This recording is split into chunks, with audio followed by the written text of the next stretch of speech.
Hey everyone, it's Hardboiled Greg here, up in the Utah mountains. Hopefully we can hear this. I'm actually on my way home from my first adventure ride on my new bike. I did a whole dialogue on the way up here for my first ride, and got all the way up to camp and found that my microphone was only halfway plugged in.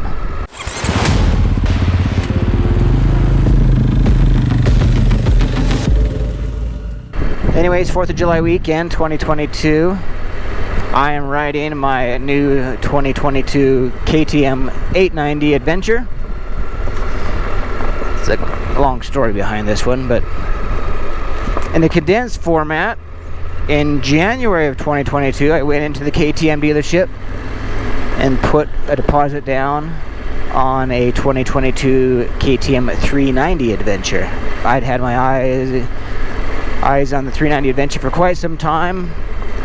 Did a lot of research into them and figured it would be a perfect bike for me, my weight, my height, what I kind of wanted to do. So put that down in January, started buying all of my accessories for it. I bought my Tusk Highland soft luggage, my top rack for the 390, some stuff from Rottweiler Performance for it. Anyway, and a new climb outfit that I have on here. And I was ready to go, knowing though that the initial ship date for the 390s wasn't until like March. So March rolls around, no sign of the new bikes. Dealership hasn't heard anything. April comes, same story. May, same. June hits and the dealership calls, and I'm excited to see their name on the caller ID, and they tell me they just received an email from KTM informing them not to expect any of the 2022 models until August. It seems like they have a really poor communication channel between the dealerships and the KTM distribution. So knowing that it was going to be August, if not later, I wanted to get a bike because I really wanted to do some adventure riding this summer. So I started looking at alternatives, and a couple of the alternatives I was looking at was the Yamaha Tenere 700, and this KTM 890, which I really hadn't seriously considered the 890. I'd seen it in the dealership before. It's pricey bike for one, and two, I didn't know what they were at first, but I thought what now I know are the gas tanks were just a really ugly fairing on these things. It was just a really ugly design. And then when I went to the dealership and was talking to the guy there and looking at different options, you know, I sat on the 890, the standard model. There was an 890R there also, but the standard model is 2 inches shorter, and sitting on it, it was just extremely comfortable to me. And I sat on the R, and it was a tall, heavy bike, and you know, one of the things I was trying to avoid was getting a really heavy bike, because I want to ride alone at times and need to be able to pick it up. Now, granted, the R model and the standard model are about the same weight, but being able to keep my feet down and dabble a little more in certain sections is helpful to me. I've ridden the Tenere around once before and sat on it, and it's, you know, I know one of the biggest complaints about the bike is that the top heavy nature of it. The engine sits up high and the gas tank on top of that. It's just a really heavy bike up high, and so it makes it real tippy.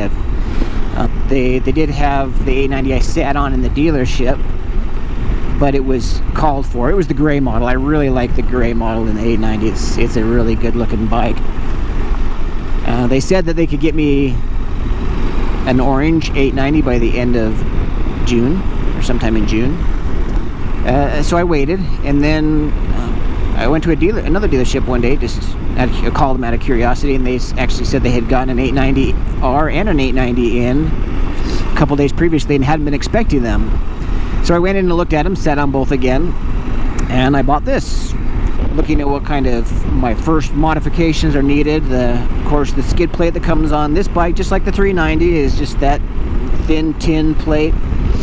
So I purchased a Camel ADB skid plate. So I put that on. I put the bark busters on, and that's it so far. And I've got my luggage on here with me, my Tusk Highland luggage.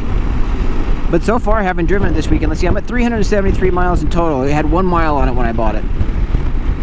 So in the last week and a half, actually a week, I've put these miles on it. So I'm about to get onto Highway 40. Strawberry Reservoir is just over here, this direction here.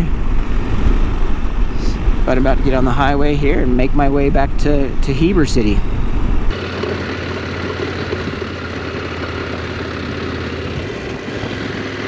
Right over here.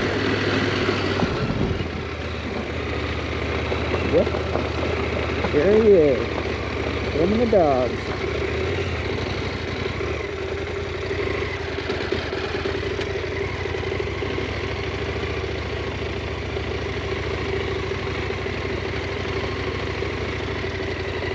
Down, boys.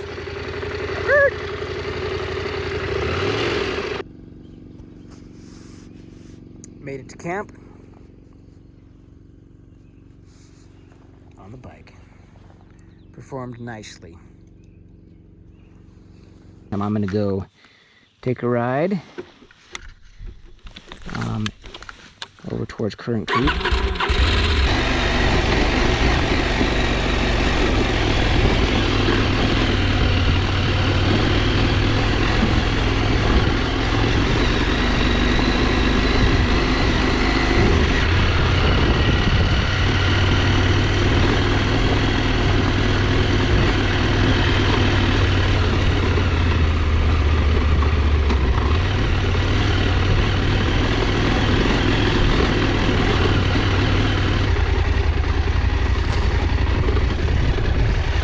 Pick my lines.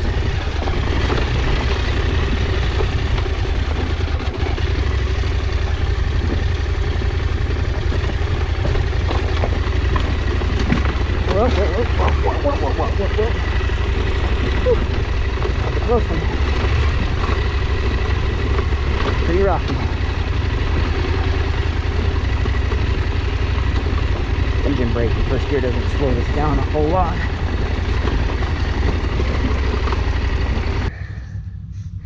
According to the map, looks like I'm about third way down this section. Once I get down there, it turns into a gravel road that cars can drive on.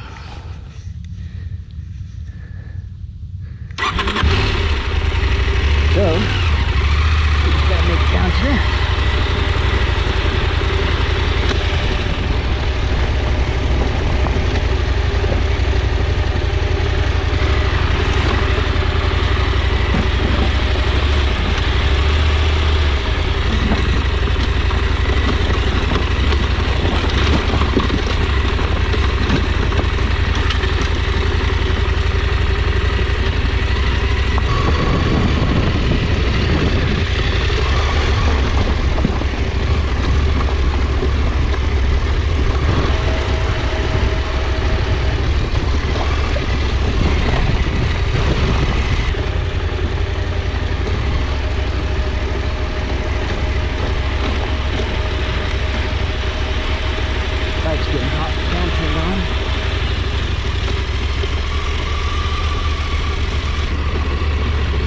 Bottom. We did it.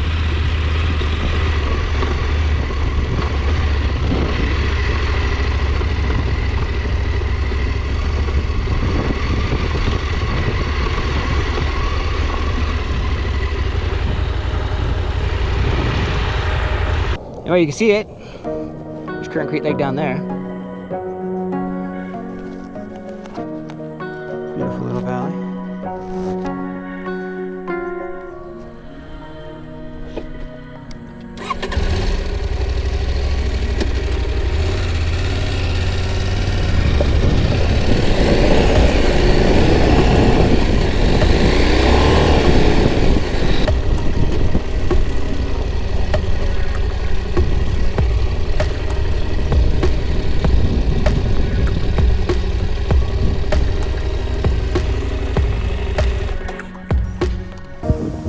Alright, stopped off at Current Creek Lake. I didn't realize it was this big. So even motorized boats on here. Here's another view of it from up above. This is listed as the Current Creek Overlook. You can see over there, they have a nice boat ramp.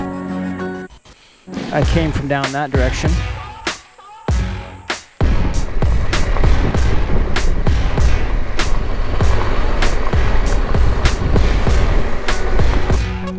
So it looks like we've been on 471. This is where it leaves the National Forest.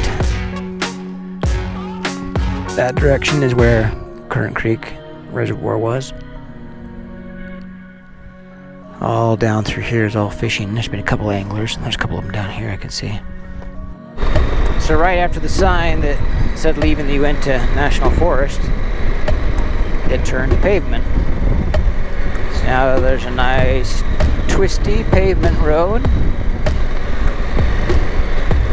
paralleling the Current Creek, which looks like it has some great fishing. Put my mask down. See, it looks like some great fishing opportunities here in Current Creek. Drop down at the Current Creek area. I'm still coming down that main road to hook up to Highway 40. It turned into more red rock, kind of like this. There's places like this to fish all along the way on day use areas. There's a wildlife management area across the street right here. Now we're passing the northeastern end of Strawberry Reservoir.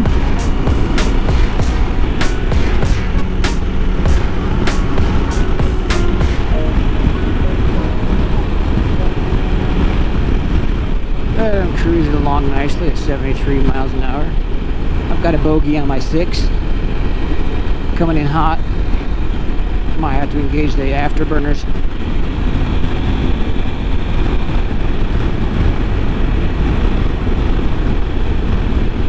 Afterburners engaged. I turned off of the Highway 40 at where the Co-op Creek is. Road that goes up, but there was a little asphalt road going this way. I don't remember seeing any kind of sign or anything, but it leads down a nice little road to a place like this where you can, go canoeing, swim, fish, whatever you want to do. There's bathrooms right here, so, but yeah, nice place here. I'm on this little road just off of Highway 40, where I was just down by the reservoir. Just to kind of show you what it looks like. It's a, not frequently used road. We'll look out here at the highway and see if there's a sign, but I don't recall there being much of a sign either. But this leads right down there to that nice place to fish and swim and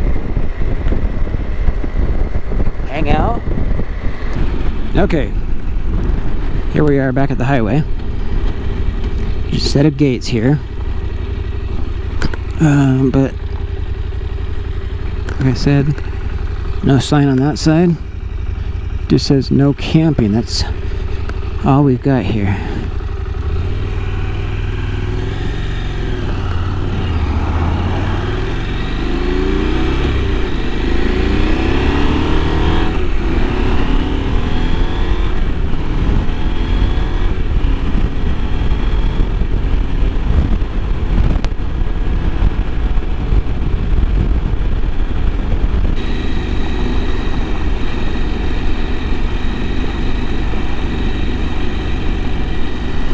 I mean, you can certainly hear and feel this is a much bigger engine than I'm used to. My Husqvarna FE250 I love that bike, but the engine just really is a high-strung motor. This thing, you can just hear the deep growl, third gear just chomping through here.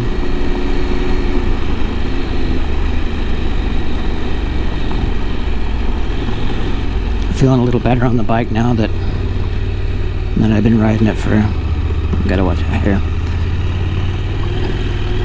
riding it all day in the dirt.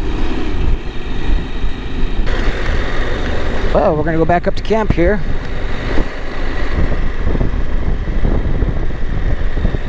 You go that way, I'll go this way.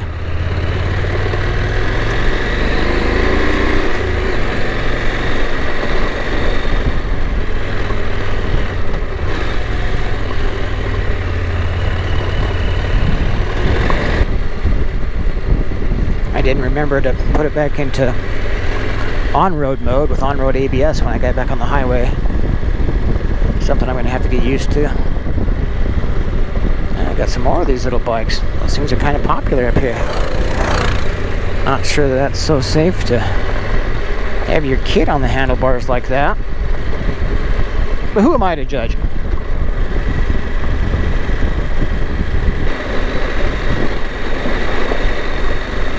I'm beginning to see where the lightweight nature of the Climb Krios Pro, despite its hefty price tag, might be a real benefit on long journeys to avoid neck cramps and kinks. My neck hurts. I'm sure there are other alternative suitable helmets that are lighter weight than this Scorpion that I'm wearing. I do like the hybrid nature of the face mask that lifts up. Woohoo!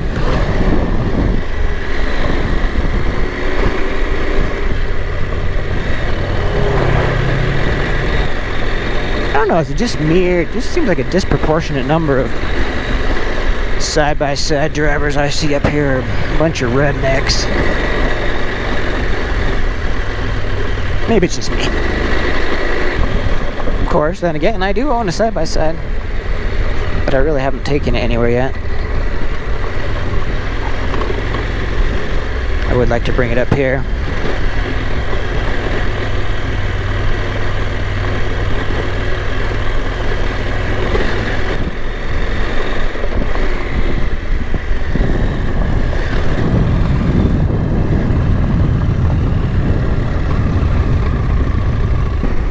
Here we are in Heber City. I'm gonna stop at the train place. Get myself a burger. Dairy King. That's the one.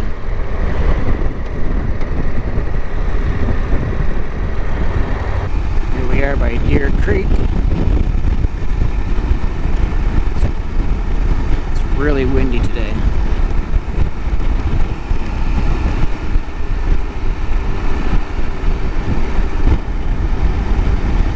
Told me at the dealership that some of the features wouldn't be enabled that I purchased as part of the rally pack until it hit 600 miles for the first oil change.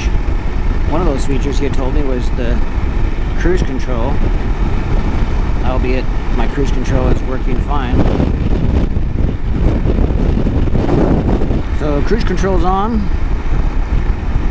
It's easy, you just take this little knob right here, push it over to the left, and that'll either turn it on or turn it off, depending upon the current state that it's in. Press it up as resume or add a mile per hour. Press it down to set it initially or decrease by mile per hour when it's in use. Any tap of the brake will disable it, of course, like it does in a car. You see the little green indicator right there that it's on. If I hit the switch over here, see if I tap my brake, there you go, and you see it turned off. Now if I press up on the switch to resume, now it's green again. Tap up, tap up. Another thing to note, this thing really does put out a lot of heat down near the shins and my legs. I'm sure it would be a great feature on a cold day.